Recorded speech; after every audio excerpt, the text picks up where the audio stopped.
Assalamualaikum warahmatullahi wabarakatuh. Perkenalkan, saya Sarjiono, calon guru penggerak angkatan 9 dari Kabupaten Bantul, SMP Negeri 4 Banguntapan. Pada kesempatan ini saya akan melakukan wawancara dengan kepala sekolah terkait dengan pengambilan keputusan berbasis nilai-nilai kebajikan seorang pemimpin. Assalamualaikum warahmatullahi wabarakatuh. Waalaikumsalam warahmatullahi wabarakatuh. Selamat siang Bapak. Selamat siang. Sebelumnya kami ucapkan terima kasih atas kesediaan Bapak untuk kami wawancarai, yang mana pada kesempatan ini kami sebagai CGP Angkatan 9 Kabupaten Bantul diberikan tugas di modul 3.1 untuk mewawancarai kepada pimpinan khususnya di sekolah sebagai kepala sekolah. Nah, pada kesempatan ini nanti sharing-sharing saja nih Bapak terkait dengan pengambilan keputusan selama Bapak menjadi kepala sekolah. Kami tahu Bapak bahwa panjenengan sudah beberapa tahun menjadi kepala sekolah, menjadi pimpinan di sekolah. Tentu saja selama Bapak menjadi seorang kepala sekolah pasti ada beberapa hal atau beberapa kasus di mana kasus-kasus tersebut harus segera ditangani atau segera diselesaikan. Nah, menurut pengalaman dari Bapak sendiri, dari kasus-kasus yang pernah dialami itu, mungkin ada kasus yang disebut dengan dilema etika, atau mungkin kasus yang harus memilih antara pilihan yang benar dengan yang benar, ataupun ada juga mungkin kasus yang termasuk di bujukan moral. Nah, menurut pengalaman dari Bapak sendiri, seperti apakah Bapak dalam mengidentifikasi kasus-kasus yang merupakan dilema etika ataupun bujukan moral? Terima kasih Pak Sarji. Sebelumnya selamat terkait dengan calon guru penggerak. Insya Allah nanti lambat laun akan selesai dengan sendirinya dan nanti menjadi guru yang berinovasi, guru yang bisa memotivasi peserta didik dan seterusnya. Sukses kedepannya. Kemudian terima kasih terkait dengan tadi dilema etika, kemudian dilema bujukan moral. Memang di dalam kehidupan sehari-hari, di dalam maaf sebagai yang ditemukan di suatu instansi di sekolah misalnya, memang kita sering menemui semacam itu sering menemui semacam kasus-kasus entah itu dilema etika dan bujukan moral. Terkait dengan identifikasi, memang saya sendiri tidak secara khusus mengidentifikasi juga. Tapi seumpama ada kasus-kasus entah itu kasus dilema etika maupun di bujukan moral, itu langsung kami tindak lanjuti sehingga jangan sampai ada semacam bom waktu. Jadi semacam itu identifikasi status tidak ada, secara tidak ada. Memang sebaiknya memang ada, tetapi secara khusus kami selama ini tidak mengidentifikasi terkait dengan tadi dilema etika maupun bujukan moral. Ada masalah langsung kita tindak lanjuti, entah itu soal terkait dengan masalah dilema etika maupun masalah terkait dengan bujukan moral. Seperti itu. Baik Bapak. Kemudian ketika ada suatu kasus Bapak yang bisa dikatakan termasuk dalam dilema etika, itu bagaimanakah Bapak dalam mengambil keputusan di dalam suatu sekolah? Terutama mungkin untuk kasus-kasus di mana dua kepentingan itu merupakan sama-sama benarnya, dan mengandung nilai-nilai kebajikan. Itu seperti apa Bapak dalam mengambil suatu keputusan? Terima kasih terkait dengan itu. Antara dilema etika, kasus benar kasus benar, memang kita di pertemuan masalah yang itu tidak bisa diselesaikan dengan akal saja tapi itu terkhusus dengan perasaan. Nah, misalnya kalau hal yang masalah agak kecil, ya misalnya ada bapak atau ibu guru atau karyawan yang izin, misalnya Pak hari ini saya tidak masuk karena anak saya sakit misalnya. Nah, tapi kalau hal semacam itu memang ya mungkin termasuk dilema etika juga itu ya. Tetapi kalau ada semacam itu yang paling diproteskan adalah terkait dengan kesehatan misalnya. Artinya secara langsung silakan izin, yang penting dengan keluarga itu sehat semua. Jadi semacam itu yang pertama. Kemudian kalau masalah yang agak rumit yang skalanya besar dan mungkin secara pribadi tidak bisa mencari solusi, saya mengundang mengatur tabuh melibatkan Bapak Ibu guru KUR, kepala urusan atau wakil kepala sekolah untuk menyelesaikan mencari solusi terkait dengan kasus-kasus semacam itu. Jadi melibatkan teman atau partner kerja kita. Berarti ada semacam kolaborasi dari Bapak dengan KUR ya Pak? Iya, betul sekali. Nah, terkait dengan hal tersebut Pak, mungkin hal-hal apa yang selama ini Bapak anggap efektif dalam pengambilan keputusan pada kasus-kasus dilema etika? Ya, memang secara hal-hal yang dianggap efektif dan lain sebagainya, entah itu kasus dilema etika ya utamanya, ataupun kasus ujian moral, tapi utamanya yang tadi kasus dilema etika. Misalnya tadi sudah kami sampaikan, seumpama ada hal yang sulit, yang berat, yang sangat dilematis, itu kami mengaturi atau meminta bantuan atau musyawarah dengan KUR atau kepala sekolah, atau mungkin dengan pihak-pihak yang terkait seperti komite, mungkin dengan POT dan sebagainya. Misalnya kita akan mencari sumbangan untuk pembangunan misalnya atau apa. Kalau kita tidak memang itu kasus saya bisa menyebut itu kasus dilema etika.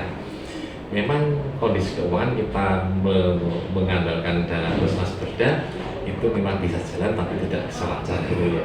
Tapi untuk biar jalan kita itu lancar, baik fisiknya, baik prestasi anak-anak, memang itu memerlukan misalnya dana-dana minta sumbangan ke pihak lain, misalnya dengan orang tua. Nah itu kami perlu bermusyawarah dengan komite atau dengan Pak Ivan orang semacam itu.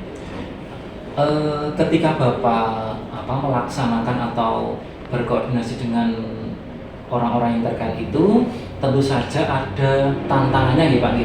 Ada tantangan ketika Bapak mengambil suatu keputusan pada kasus tertentu.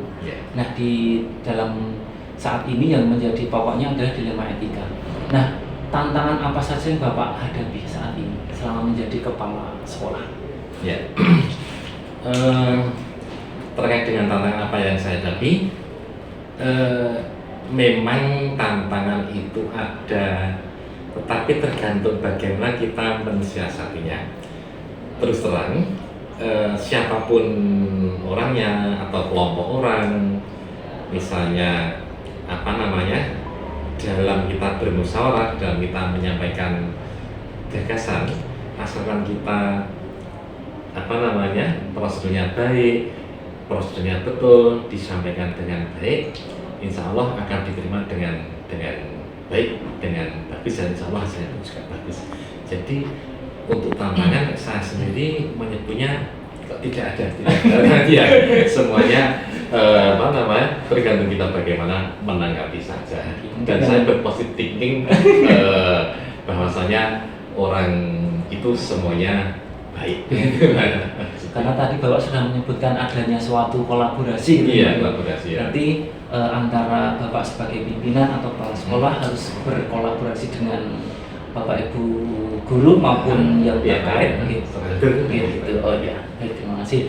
Untuk selanjutnya Bapak, ketika ada suatu permasalahan kemudian menghadapi tantangan, itu bagaimana Bapak dalam menyelesaikan suatu permasalahan. Apakah ada jadwal khusus hari ini tanggal sekian, kemudian jam sekian baru diselesaikan permasalahannya, atau mungkin Bapak langsung menyelesaikan di tempat, atau ada jadwal yang lain untuk menyelesaikan beberapa kasus dilema etika tersebut? Ya, oke. Jadi terima kasih terkait ini. Misalnya kita lihat kasusnya, kemudian juga kita melihat situasi dan kondisi sekolah. Misalnya kalau kasus itu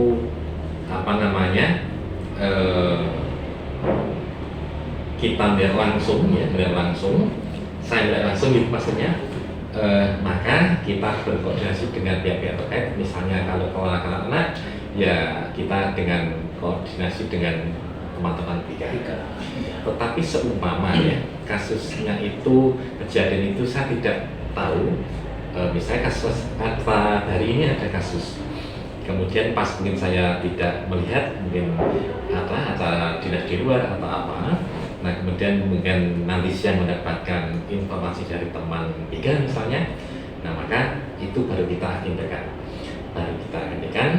udah kita selesaikan secara bersama-sama dengan anak, dan kita langsung mendatangkan orang tua anak tersebut, biar orang tua itu juga tahu bahwa anaknya itu ada masalah di sekolah.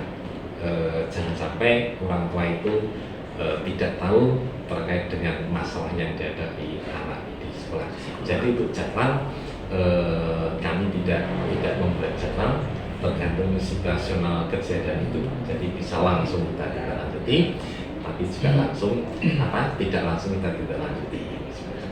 Ya. Berarti tergantung kondisinya ya Pak? Kondisional, situasi dan sebagainya. Sama mungkin kasus yang sedang terjadi itu apa, ngoten nggih. Mungkin jika perlu mengundang orang tua, nanti di lain waktu mengundang dulu, ngoten nggih. Iya, betul sekali. Di tangan itu. Seperti itu ya. Untuk selanjutnya Bapak, untuk jadwal tadi sudah, kemudian mungkin ada beberapa faktor pendukung dalam ketika Bapak mengambil suatu keputusan, sehingga keputusan tersebut mungkin dirasa lebih mudah didapat atau mungkin lebih maksimal keputusan tersebut. Nah, siapa saja yang menjadi faktor pendukung dalam pengambilan keputusan Bapak? Ya, terima kasih. Faktor pendukung dalam pengambilan keputusan adalah pertama, faktor pendukung yang saya semangat dan itu harus diselesaikan, mengambil keputusan itu, ya pertama dengan niat kita itu ibadah dimanapun tempat ya, kan? Dengan niat ibadah, insya Allah dengan semuanya akan kita laksanakan dengan enjoy. Kemudian faktor yang kedua, kami ingin sekali tempat yang di mana saya berada bersama dengan teman-teman semua itu bisa lebih maju, lebih baik dibandingkan dengan kemarin. Yang ketiga, faktor pendukungnya adalah bahwa teman-teman saya di sini semua adalah partner kerja yang bagus. Artinya itu merupakan faktor pendukung utama di dalam saya mengambil keputusan, di dalam menentukan kebijakan yang harus dilakukan, yang harus diambil untuk kemajuan suatu institusi atau tempat saya berada, yaitu di SMP 4. Jadi prinsipnya kami adalah kolaborasi dengan pihak-pihak yang terkait. Ya, baik Bapak, bagus sekali. Yang perlu digarisbawahi dari diskusi pada pagi hari ini, yang pertama saya salut sekali sama Bapak, karena selama menjadi pimpinan atau kepala sekolah, yang perlu digarisbawahi dan perlu dijunjung tinggi adalah suatu kolaborasi. Itu bagus sekali. Kemudian dari pembelajaran yang mungkin dapat kita ambil Bapak, ketika kita sudah memutuskan suatu keputusan dari pengalaman-pengalaman yang Bapak dapatkan selama ini, mungkin pembelajaran yang dapat diambil apa Pak setelah memutuskan keputusan dilema etika itu? Ya, terima kasih.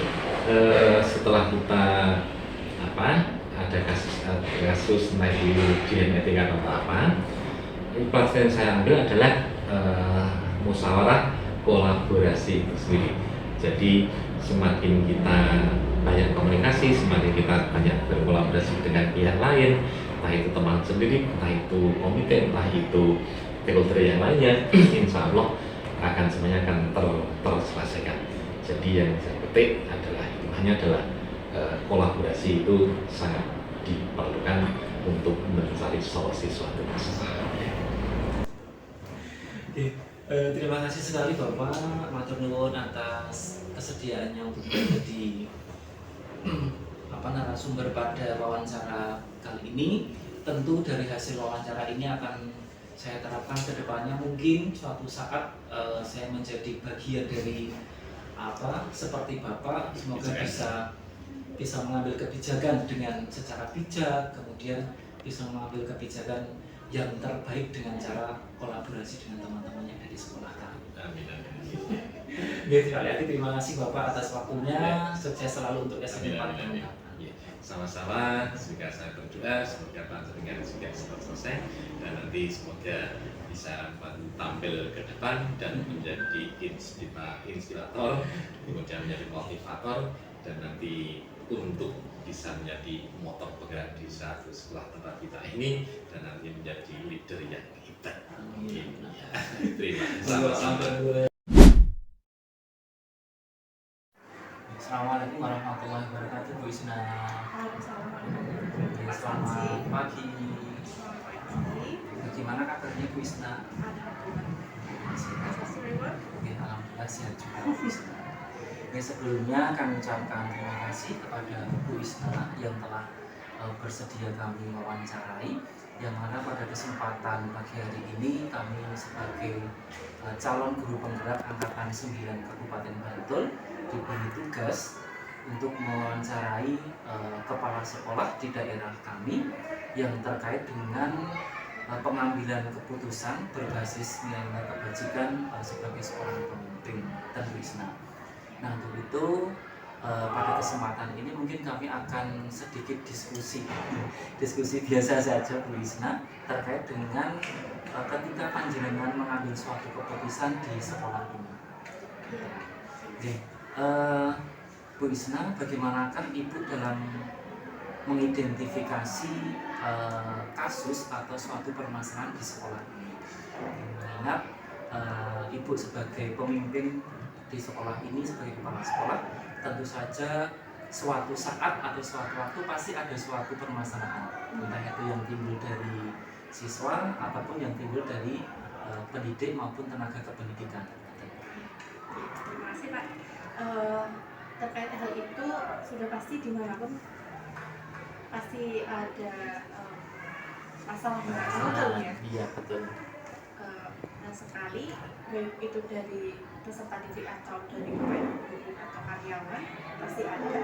Dan untuk mengidentifikasinya saya biasanya itu melakukan validasi terlebih dahulu. Jadi saya mencari data atau fakta hal-hal apa saja yang bisa memunculkan masalah atau kasus dilema ini tadi. Kemudian saya validasi, kemudian nanti akan saya bawa ke tahap selanjutnya. Jadi yang pertama itu saya untuk mengidentifikasi, saya cari data dulu hal-hal apa saja yang tadi bisa hal-hal ini muncul, permasalahan ini muncul apa, saya validasi. Berarti Ibu mencari informasi terlebih dahulu gitu, Iya. Kepada pihak-pihak yang terkait. Terkait dengan itu Bu, mungkin ada suatu ketika itu ada satu hal atau satu permasalahan di mana Ibu harus memutuskan satu hal yang mungkin itu sama-sama mengandung nilai kebajikan atau benar melawan yang benar. Nah, itu bagaimana Ibu untuk mengambil keputusan tersebut? Iya Pak. Nah itu tentu akan menjadi hal yang butuh pemikiran yang lebih ya, karena kita dilawan dengan hal yang benar, dilawan dengan yang benar. Nah itu kalau saya untuk mengambil keputusan pada kasus seperti ini, saya akan mempertimbangkan hal-hal yang prioritas. Jadi yang mana yang akan saya lebih dulukan berdasarkan yang mana yang lebih membawa kebaikan atau yang mana yang lebih membawa kemanfaatan. Jadi itu nanti akan lebih mendapatkan hasil yang lebih baik atau lebih bijak untuk mengambil keputusan. Berarti mungkin bisa ini ya Bu, dengan apa kata lain bisa diambil dengan skala prioritas Iya, gitu, prioritas. di mana yang lebih baik untuk diputuskan gitu nggih. Iya, walaupun sama-sama dua-duanya benar Benar, ya. iya. Dua-duanya baik. Betul. Baik Bu Isna. Kemudian ketika Ibu itu sudah memutuskan keputusan A misalkan, nah itu dari apa proses pengambilan keputusan itu Ibu kan melalui beberapa prosedur mungkin ya, beberapa tahap. Nah itu prosedur apa saja yang Ibu lakukan atau Ibu ambil ketika mengambil suatu keputusan? Nah itu yang di awal tadi sudah saya utarakan untuk mengidentifikasi. Jadi saya cari data dulu, saya cari fakta dulu dari berbagai sumber, ya. Kemudian saya validasi, kemudian data ini saya bawa ke forum atau saya bawa ke tim kecil dulu. Kalau di sini biasanya mau menarik itu ada tim 8 standar, itu tim pengembangan sekolah. Yaitu kami bawa di situ, kami diskusikan, kami musyawarahkan, kemudian nanti untuk sampai akhirnya mendapatkan hasil mufakat bersama-sama. Setelah itu kami sosialisasikan kepada seluruh stakeholder yang ada di sana. Jadi yang pertama yang Ibu ambil itu tadi dengan cara bermusyawarah terlebih dahulu gitu. Dengan mungkin dengan 8 standar itu WKO deh Bu. Iya. Wakil kepala urusan atau gitu. Iya. Di bawah itu kemudian nanti ada suatu musyawarah dan itu akan mendapatkan atau menghasilkan satu keputusan yang mungkin yang bisa dibilang yang terbaik. Iya.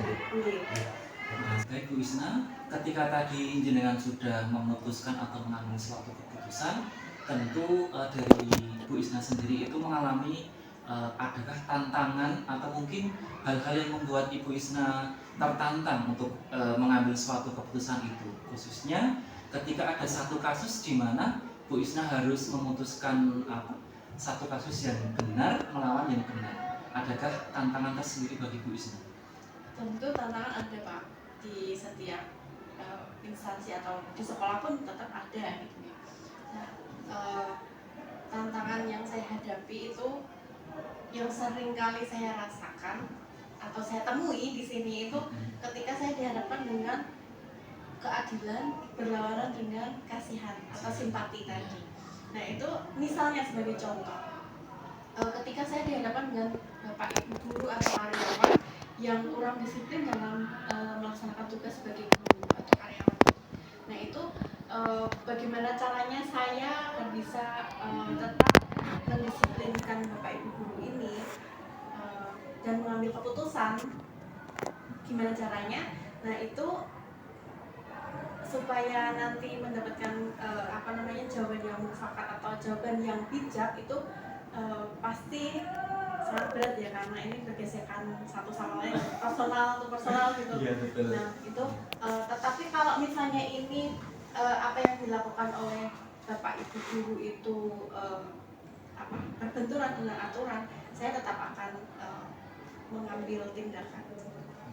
Berarti dapat disimpulkan bahwa tantangan tersendiri bagi Bu Isna itu ketika ada satu kasus di mana kasus atau hal tersebut menyangkut dengan pribadi Bapak Ibu guru, dan itu Bu Isna harus memutuskan satu hal untuk kebaikan sekolah ini yang tadi.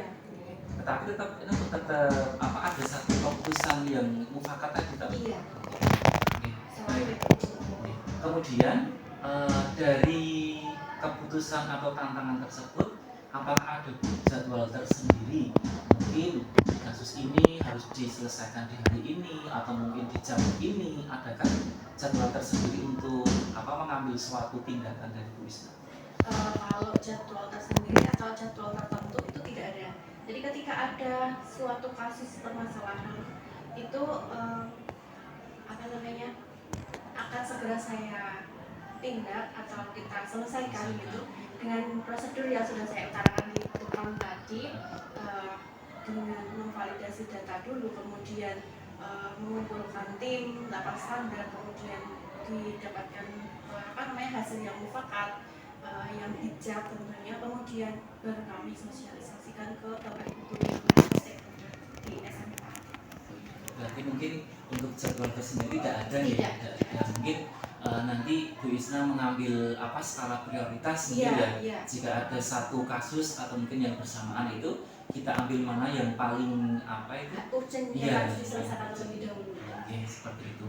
Kemudian Bu Isna, adakah faktor-faktor tertentu atau mungkin seseorang yang membantu Bu Isna sebagai kepala sekolah di sini dalam menyelesaikan suatu permasalahan, khususnya ketika Ibu menyelesaikan kasus yang termasuk dalam dilema etika? Tentu ada ya Pak ya.